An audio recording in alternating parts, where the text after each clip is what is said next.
Welcome to the Three Martini Lunch. Grab a stool next to Greg Columbus of Radio America and Jim Garrity of National Review. Three Martinis coming up. Hey, thanks for joining us for the Wednesday edition of the Three Martini Lunch. We're brought to you today by Plexiderm. Try Plexiderm.com, code Martini for phenomenal savings, and we'll talk about that a little bit more in the podcast as well. It's all crazy today, and two-thirds of it is related to the final Democratic debate before the Iowa caucuses. It's a busy news day. We got Putin consolidating power. We've got Trump signing phase one of the China trade deal. We've got Pelosi naming the impeachment managers and approving the articles to be sent over to the Senate. So, Jim, I know your pulse is racing with all the excitement here. It's just out of control. I was going to say, we're going through with this. That 3-week delay was just an operational pause in the military offensive, I guess, is what they'd say over at the Pentagon. All right. Well, let's talk about our first crazy martini. If you watched the debate, and if you did, I'm sorry.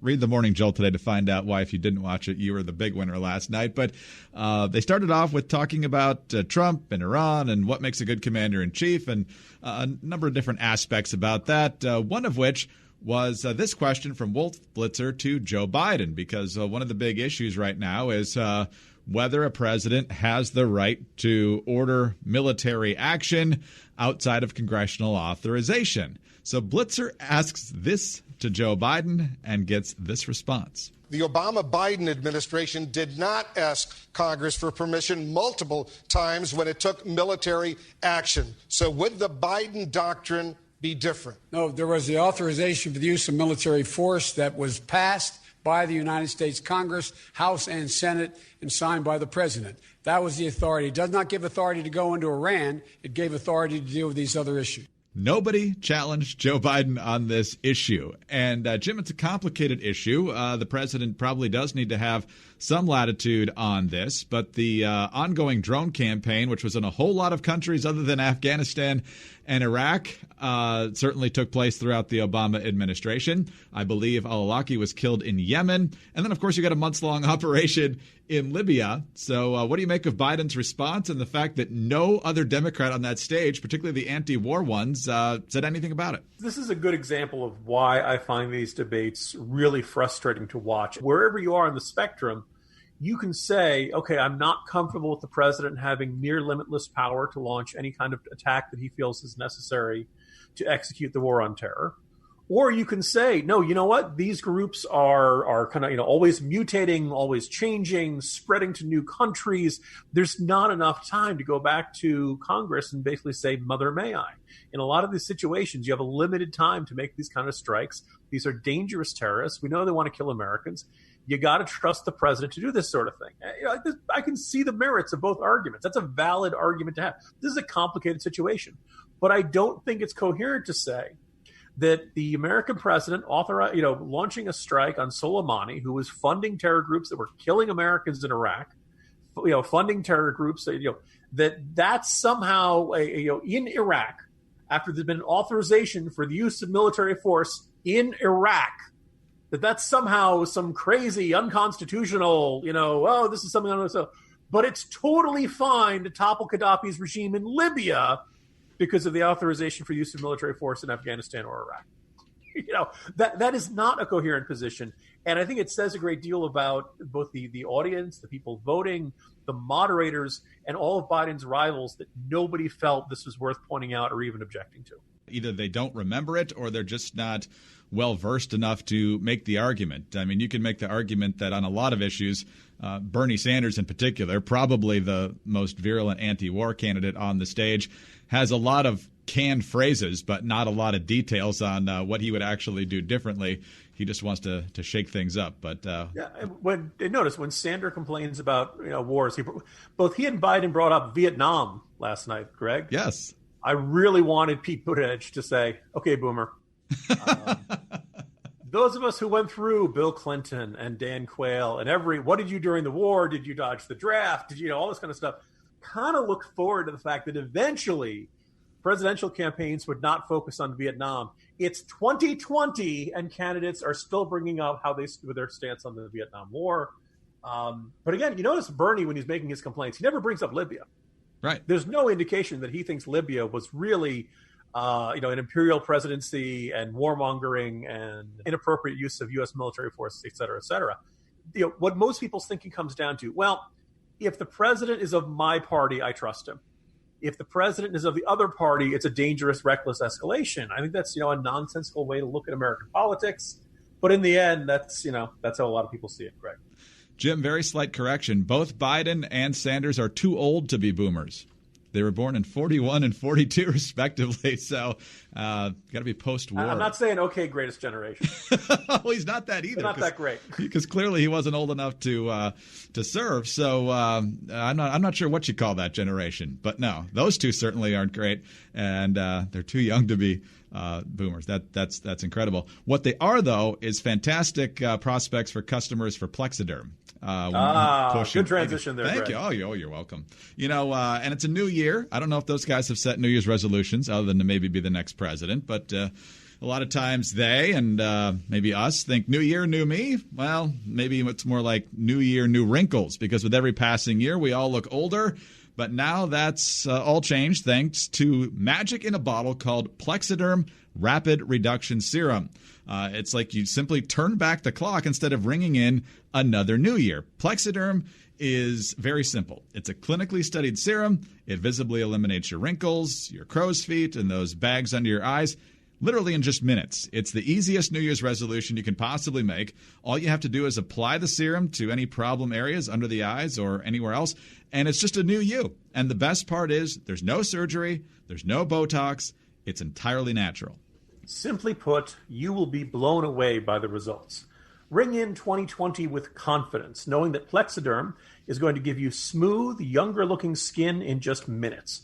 The best part is it goes on clear, so no one will even know that you're using it. Leave your under-eye bags and wrinkles in 2019 with Plexiderm. Bye-bye, bags and wrinkles. Hello to the new you.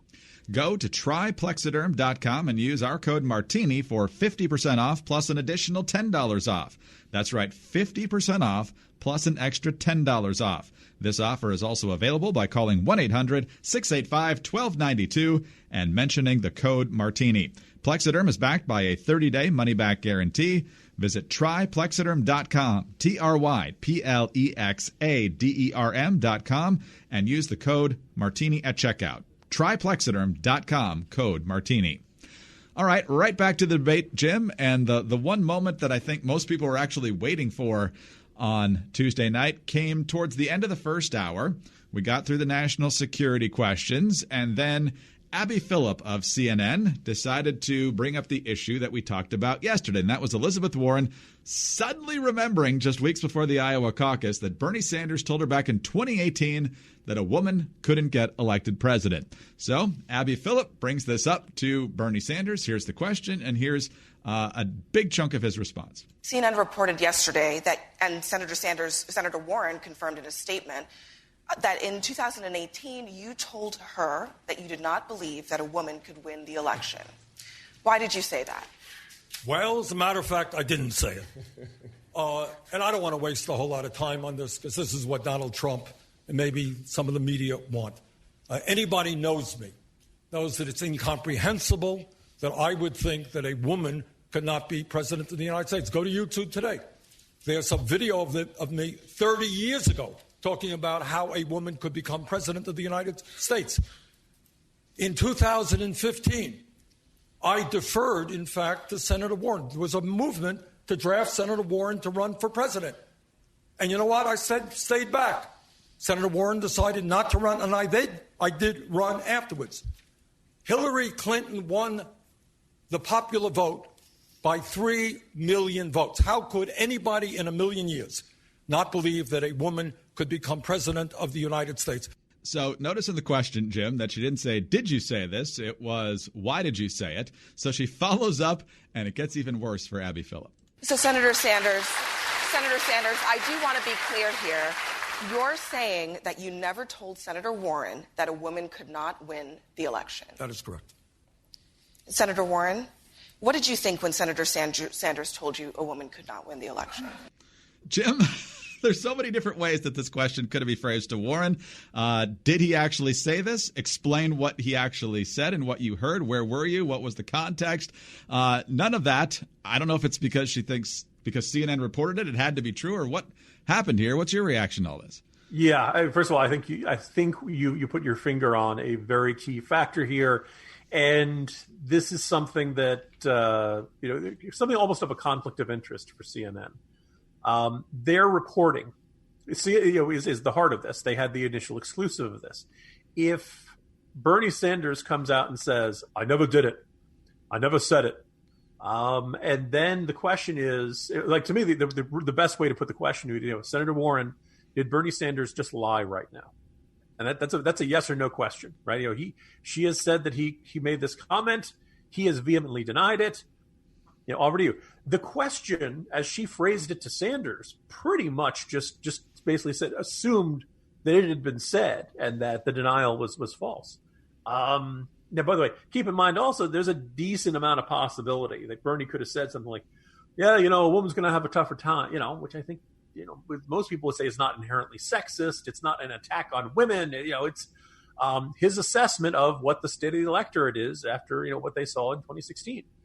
You can argue whether it's right or wrong. I don't think you can say this is meant as some sort of, Bernie Sanders, he-man, woman hater or anything like that. Terrible handling of the question. I did not like the way Warren first of all, if you're going to make this charge, and by the way, I think it was Van Jones or one of the commentators on CNN basically said this was, tossing a grenade into Bernie Sanders' tent, so to speak. This is a big deal. This is basically, this is not, an offhand comment or something like that. She knew darn well what she was doing. And now for this, we're friends. I have no interest in escalating. Look, you made the attack, right? Own up to it. Don't try to run from it now that you started something. Which, by the way, I thought this was going to be the most dramatic moment of the night, and I don't think it was all that dramatic. As I put it, yesterday, they ultimately, to quote Hamilton, they threw away their shot. They got to the moment of the duel. They realized what it would mean, that this is going to be, two commies enter, one commie leaves, one welcome to Thunderdome, and in the end, neither one of them really wanted to go all out with this fight. Sanders could have responded, with a, how dare you say that about me? I didn't say it, and I don't understand why you'd turn on me after all these years we worked together. He could have gone, really gone after her on that, and he really didn't. And her answer was, look at the women on this stage and how we've never lost a race. Not true, by the way. Amy Klobuchar withdrew from a race to be Hennepin County prosecutor back in the 90s. I'll let you decide whether that counts as a loss, but either way, she did not win every race that she was in. And when Elizabeth Warren's bragging about that, she beat Scott Brown in Massachusetts. She keeps thinking it's a huge deal that she beat a GOP incumbent. Again, it's Scott Brown. It's Massachusetts. He won in really, unusual circumstances the first time around. And she won re-election in 2018. Those are the only two times Elizabeth Warren's name have ever appeared on a ballot. If you're a Democrat, do you want to feel a little bit not so confident about that? Put it this way, how much did the Senate races prepare Hillary Clinton for her presidential races?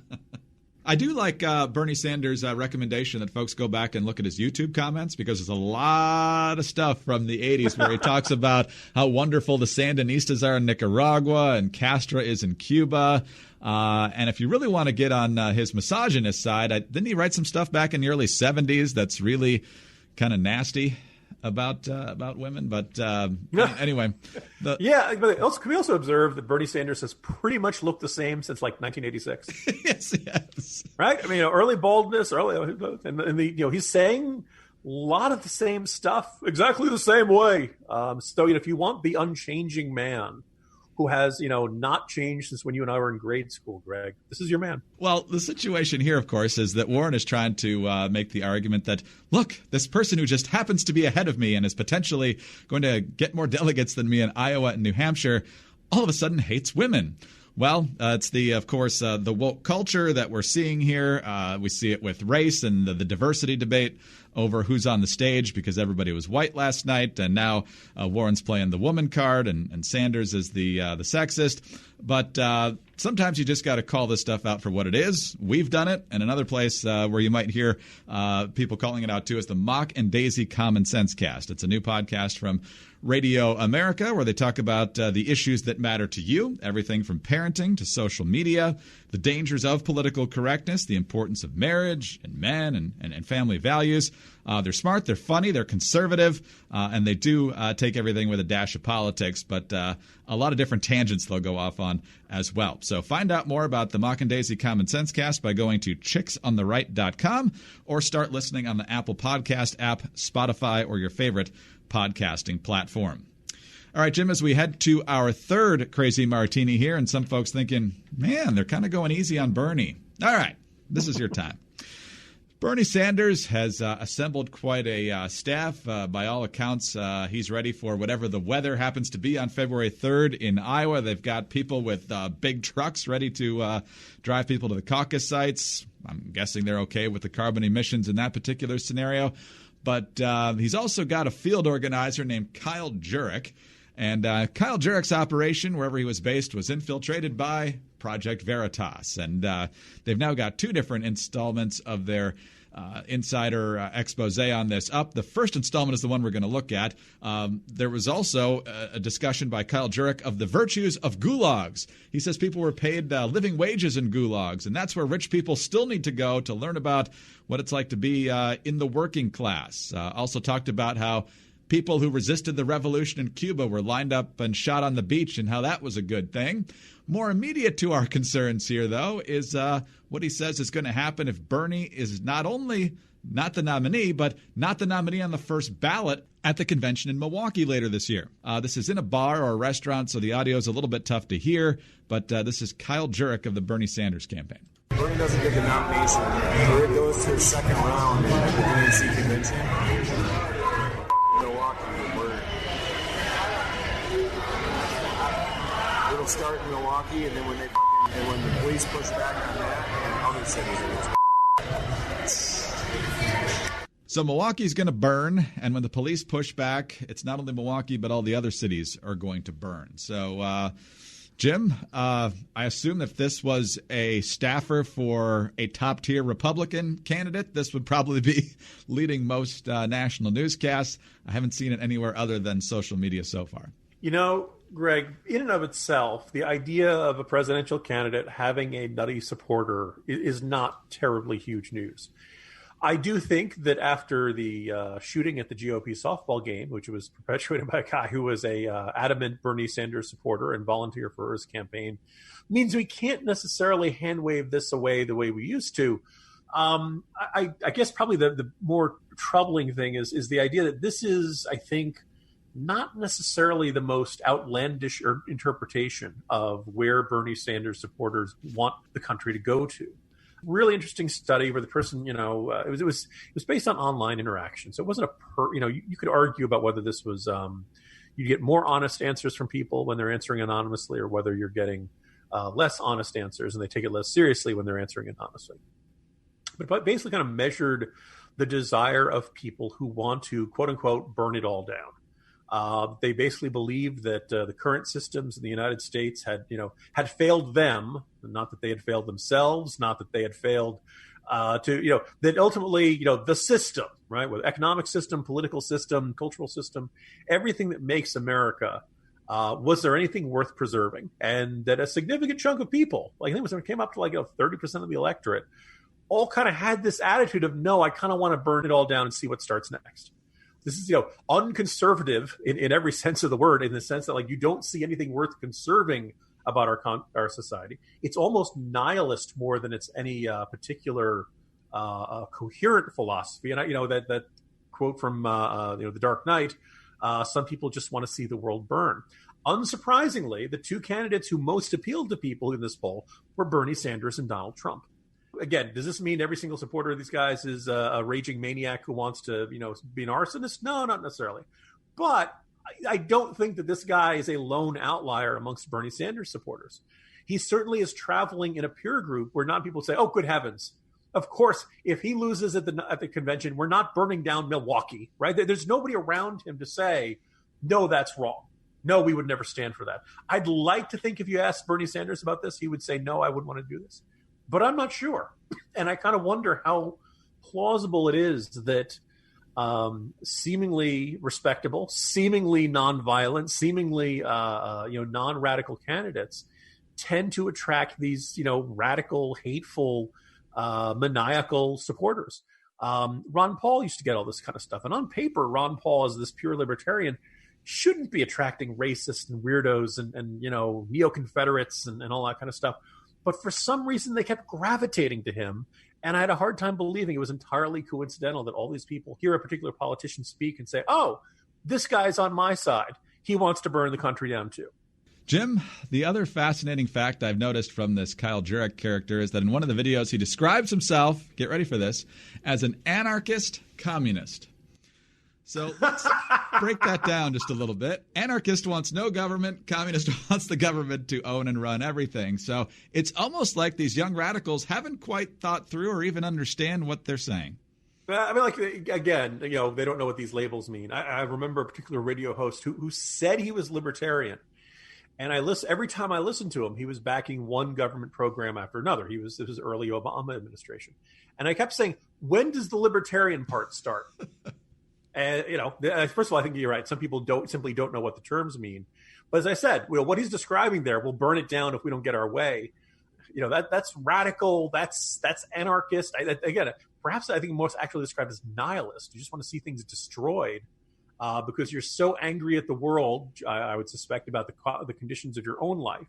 And you're so terrified of the possibility that it might be your own damn fault for, the fact that your life didn't turn out the way you wanted, that you're eager to find anybody who can be your scapegoat. And you've concluded the biggest scapegoat you can find, which is all of society. Well, on that encouraging and cheery note, Happy Wednesday, everybody. Jim Garrity, National Review. I'm Greg Corombos, Radio America. Thanks for being with us today. Don't forget to visit our friends over at Plexiderm. Try Plexiderm.com, code Martini for huge savings. Please subscribe to the podcast if you don't already. Leave us a great review over at iTunes. And join us again Thursday for the next 3 Martini Lunch.